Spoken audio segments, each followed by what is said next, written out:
సమయే దుర్వార శూలవ్యధ నైరుచ్యం తనుశోషణం మలమయీ శయ్యాచ సంవత్సరి ఏకస్యాపి నగర్భభారణ భరక్లేశస్య యస్య క్షమః దాతుం నిష్కృతి ఉన్నతోపి తనయత్తస్యై జనన్యై నమః అంటారు.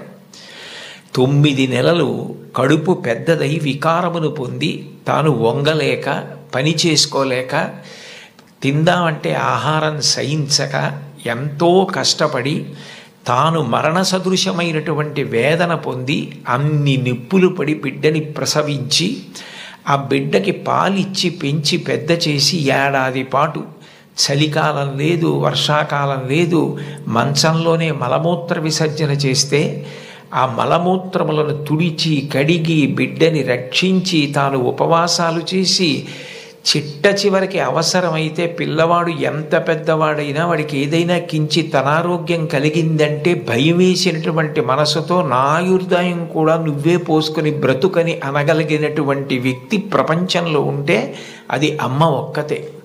అందుకే అమ్మ లాంటి ప్రాణి లోకంలో లేదు.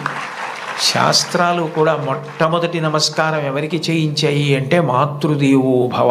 మాతృదేవో భవ అంటే భగవంతుడు అమ్మ రూపంలో ఉన్నాడు అని కాదు దాని అర్థం. అమ్మయే భగవంతుడై ఉన్నది. భగవతి అమ్మ, అమ్మ భగవంతుడు రెండు కాదు.